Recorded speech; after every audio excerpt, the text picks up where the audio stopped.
एक खोखला लोहे का पाइप 22 सेंटीमीटर लंबा है। एक खोखला लोहे का पाइप 22 सेंटीमीटर लंबा है और उसका जो बाह्य व्यास है वह 8 सेंटीमीटर है, यानी कि एक्सटर्नल व्यास, यानी कि बाह्य व्यास। ठीक है सर।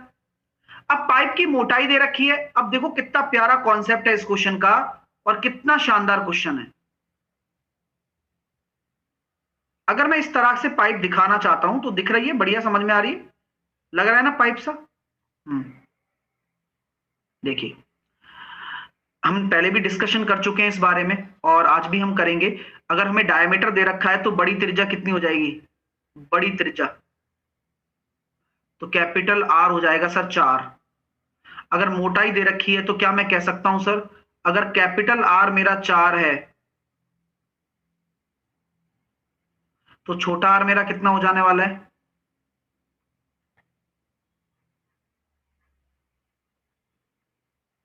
3। क्यों, कैसे होगा 3 बताओ? अरे सर मोटाई 1 है ना, तो जब ये छोटा 3 होगा यहां पर तभी तो 1 होगा। चलो सर, ये बात भी अच्छी लगी। अब बोला जा रहा है कि लोहे का वजन 5 ग्राम पर सेंटीमीटर है और पाइप 22 सेंटीमीटर लंबा है।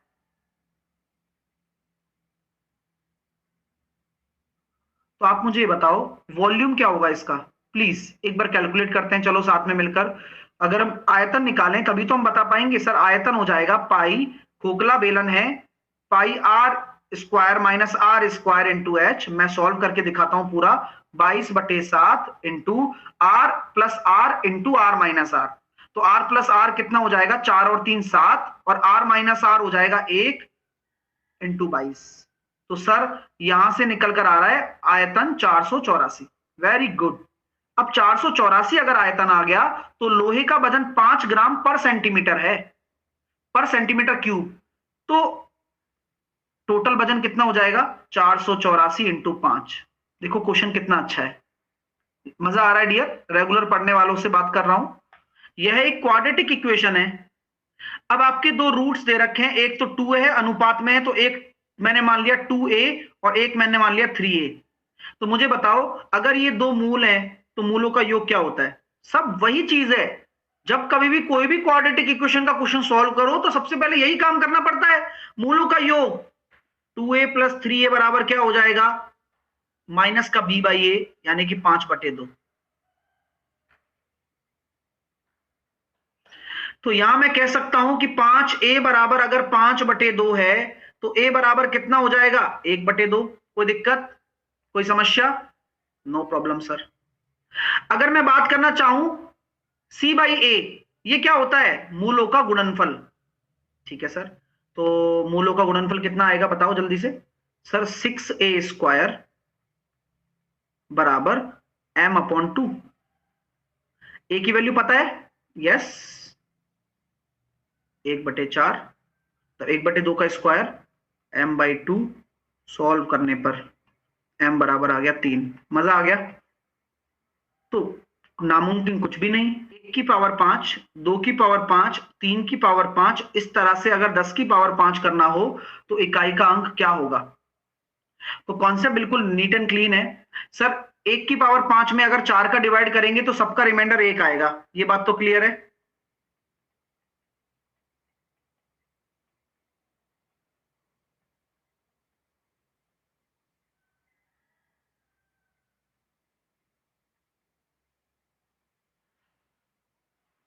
ठीक है, तो n पदों का योगफल कितना होता है? n into n plus 1/2। तो कितना हो जाएगा? 55। तो इकाई का अंक कितना होगा? 5। मतलब आंसर देने से मतलब है, जीरो लगा दो, सॉल्व थोड़ी करना है हमें ऐसे। तो 250 लीटर के एक पात्र में बोला क्या जा रहा है? 250 लीटर का एक पात्र है जिसमें आपका दूध और पानी से भरा हुआ है। ठीक है सर, भरने दो। पात्र में 50% दूध और 55% पानी निकाल दिया जाता है और पात्र अभी भी देखा गया तो 52% खाली है।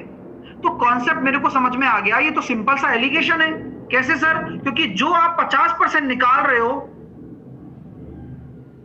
और जो आप 55% वाटर निकाल रहे हो उसका कारण क्या है? रिजल्टेंट बेसिस पे आप देखिए 52 आ जाएगा नीचे। तो यहां से हमने देखा 3 आ गया, यहां से हमने देखा 2 आ गया, तो कितना कितना है? तो तो 5 रेशो बराबर 250, 1 रेशो बराबर 50। तो सबसे बड़ी चीज दूध की प्रारंभिक मात्रा 150 लीटर। अब बोला जा रहा है x square plus y square plus 6x plus 3। यहां आप क्या लगाओगे, कॉन्सेप्ट लगाएंगे सर, क्या लगाएंगे सर, x प्लस, मैं ये कह सकता हूं कि अगर आप इसको बनाना चाहते हैं होल स्क्वायर तो कैसे बनाएंगे बताओ। तो x स्क्वायर प्लस का 6x प्लस कुछ करना पड़ेगा, वाई स्क्वायर बगल में रह जाएगा। तो मेरे पास ऑलरेडी 3 तो है, 3 तो चलेगा, लेकिन यहां मुझे क्या चाहिए, 9 चाहिए। यानी कि मैं चाहता हूं कि मैं 9 बनाऊं, 9 बनाऊं तो 3 तो मेरे पास है, 6 इधर जोड़ देता हूं और 6 इधर, है ना।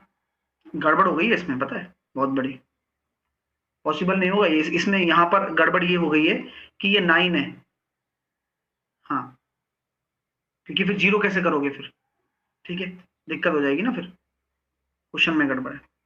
तो यहां पहले से ही 9 है, अब सही है ये। तो अब क्या बनेगा, x प्लस 3 का ये होल स्क्वायर बनेगा, ठीक है। और यहां से क्या निकल कर आएगा, 0 होता है तभी तो निकल कर आता है, x बराबर -3। तो यहां जो आंसर निकल कर आने वाला है वो ये निकल कर आने वाला है -3 का क्यूब, -27। तो अंडरस्टूड। 32 मीटर लंबे 21 मीटर चौड़े आयाम वाला एक हॉल 4 मीटर के एक चौड़ाई वाले रास्ते से घिरा हुआ है, यानी कि एक रास्ता चारों तरफ है, ओके, यानी कि आउटसाइड पाथ है। अच्छा, तो 4 मीटर चौड़ा पाथ है, 32 मीटर का ये है और 21 मीटर चौड़ा है, ठीक है। अब 40 रुपए के हिसाब से आपको लगाना है फर्श, लगा देंगे। रास्ते का क्षेत्रफल क्या होगा, 32 प्लस 21 प्लस 2W, 8 इंटू 8, यही होता है ना, L plus B plus 2W into 2W। और हिसाब क्या लग रहा है, 40 रुपए के हिसाब से, बहुत बड़ा गुणा है। 32 और 8 40, 40 और 21 61 इंटू 8 इंटू 40, यूनिट डिजिट से हो रहा है क्या, 8 चौक 32, 2 वाला आंसर है, तो 2 ऑप्शन आ रहे हैं, दिक्कत ये हो गई हमारे साथ। तो कौन सा वाला सही है, 8 एकम 8, 8 छंग 48, पूरा सॉल्व करना पड़ेगा। 4 अट्ठे 32, कैरी आया 3, 8 चौके 32 और 3 35, तो 52 वाला है, बी आंसर है। नेक्स्ट वन, 4000 रुपए 6 साल के लिए साधारण ब्याज 7000, यदि ब्याज की दर को स्वयं से दुगना कर दिया जाता है तो 6 साल के बाद कितना होगा, कुछ नहीं टेंशन लेना है, ब्याज की दर को दुगना कर दिया जा रहा है, ठीक है सर।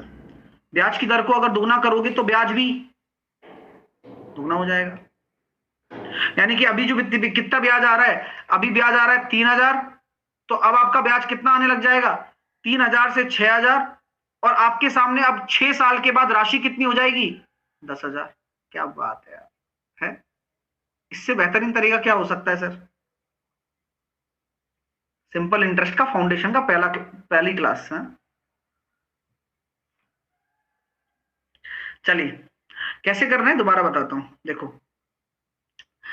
4000 रुपए की राशि 6 साल में साधारण ब्याज पर 7000 रुपए हो जाती है।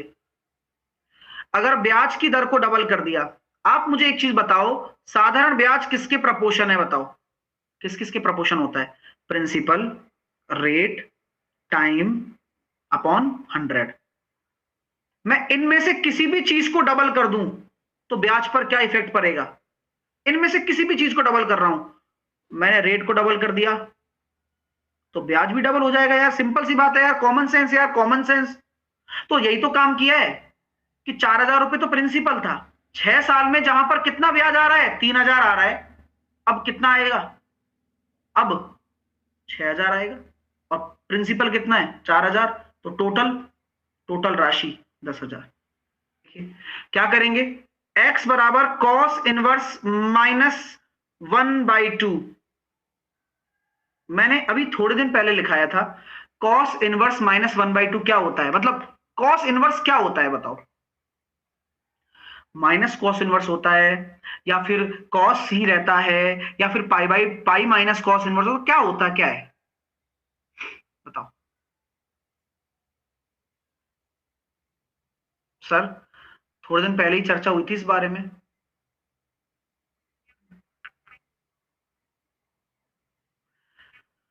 थोड़े दिन पहले ही चर्चा हो चुकी है कि सर कुल मिलाकर हमारे पास जो थीटा होगा वह कितना होगा, 240।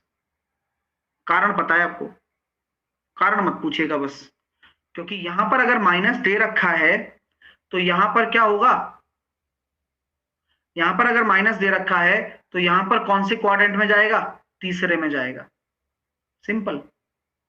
180 प्लस 60, कॉस कॉस रहना चाहिए, 90 प्लस में नहीं जाऊंगा, कॉस कॉस रहना चाहिए। ठीक है, चलिए। और 240 ही क्यों लिया? आप में से कितने विद्यार्थी ये सोचते हैं, सर अगर आप मान ही रहे हो 60, तो आप 180 माइनस 60 भी तो ले सकते हो,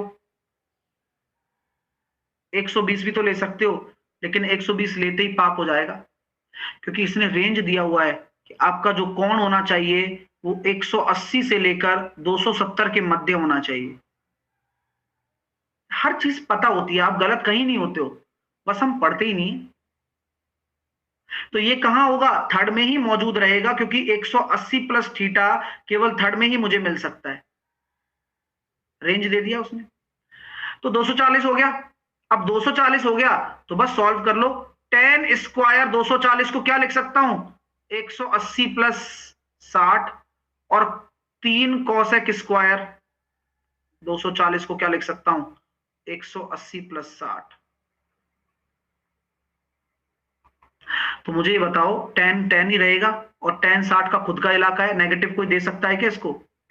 टेन 60 की वैल्यू रूट तीन का स्क्वायर 3 प्लस वही कॉस को क्या पड़ेगी, लात पड़ेगी। क्यों? क्योंकि कॉस का इलाका नहीं है, लेकिन ध्यान रखना, लात तो पड़ जाने दो सर, लेकिन ये 3 अलग है और कॉस स्क्वायर है, तो पहले अगर आप वैल्यू लिखोगे तो कितना होगा, माइनस कॉसेक 60 और उसका स्क्वायर, तो तो 2/√3 का होल स्क्वायर, यानी कि 3 प्लस 3 इंटू 4/3। तो आंसर कितना आएगा, 7 आएगा। तो काफी अच्छा